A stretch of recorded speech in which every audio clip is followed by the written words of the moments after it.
This video, I'm going to talk about different trade times that you can see the markets bottom out or top out, at least on the short term. Something you can use potentially in your own trading system. And it's not a particular idea you would just want to go blindly with. So we're going to talk about the time frame about 11:14 to 11:35 area. We're looking at a 5-minute chart. This is the Dow, but you can see it in the S&P and the NASDAQ as well.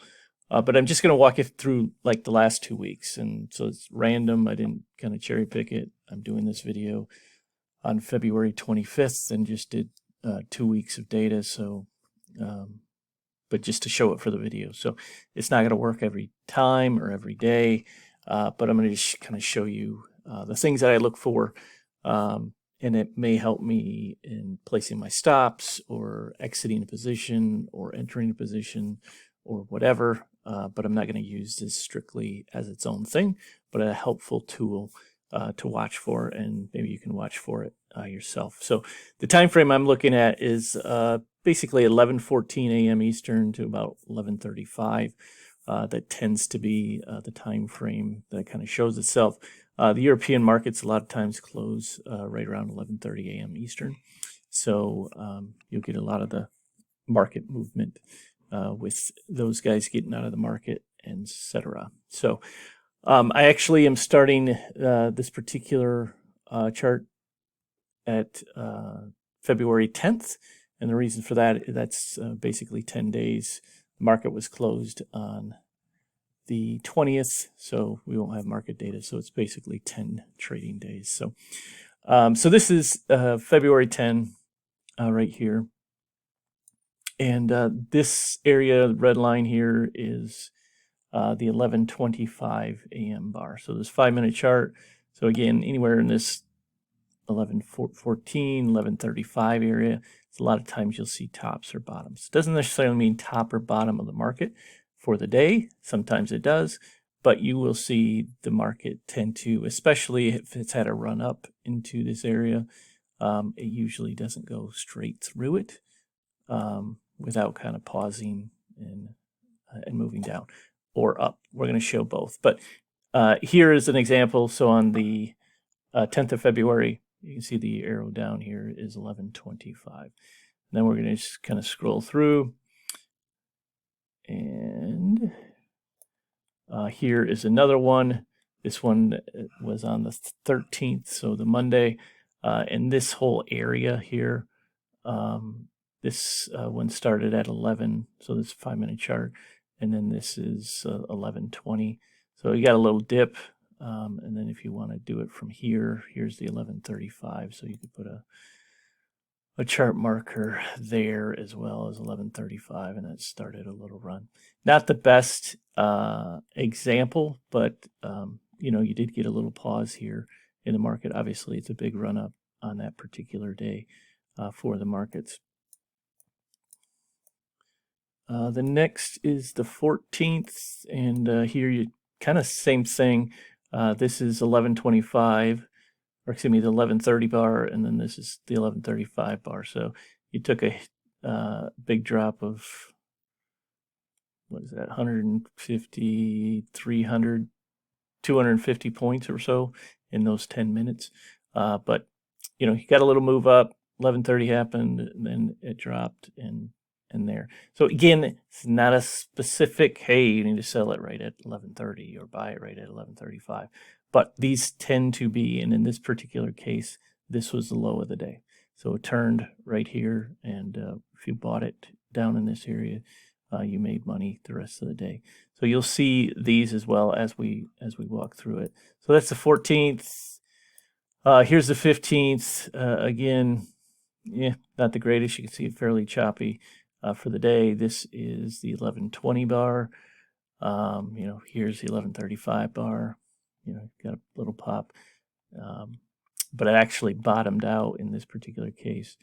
I believe we had this in the video for the S&P, where we talked about if you see a quick spike. So I believe this particular day was an SP along for the ride short trade. If you see a quick spike below and then it spikes back up, usually that's a good sign that that is the low of the day. So in this particular case, I think that was the case. I don't have those stats in front of me, but pretty sure that's what it was. So just particular times that the market, shows itself over and over. Again, this one, I don't remember what this particular one was on the 16th, but right after 10 o'clock, you've seen a low of the day. I'm not that might have been a no trade. It didn't break its 10-10 lows until much later. And in this particular case, 11:30 really isn't much here. 11:10, 11:30. There isn't much here. Then we will go to the 17th. Here, this is an 11:30 bar right there, the green line here. And you had a nice low, and that was the low for the rest of the day. Not the low of the day, but the low for the rest of the day. And this was 10:45-ish. This is a little after 10 there.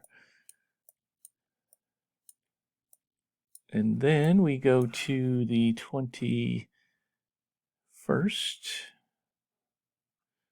Oh, excuse me. This is the 20th. So technically the futures are open on the 20th. This was 11:30, but as you can see, the futures close at 1 o'clock on this day. So I wasn't looking at the markets. The regular markets were closed, but there's a little thing for you if you were. And then the 21st would be here. You got a little spike, not a whole lot there, and then it didn't come down until 2:30 before you seen a bottom. So again, not going to be perfect for you, but may be helpful if you're adding it to something. All right, 22nd.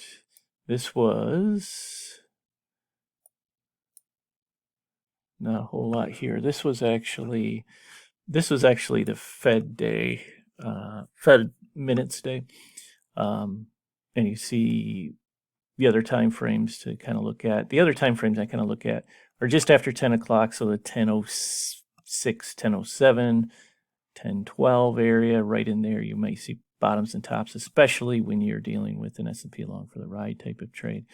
And then 11:14 to 11:30 is in this general area. This is 11:20 bar. But this was also an FOMC minutes day, so it was choppy until the minutes came out, and then you can see the big drop. Next we have the 23rd, and not a whole lot there. This would be 11:05 bar, and this is just a straight drop. And you didn't see really a break until 12, and then it rammed it right back up. So that's the markets for you.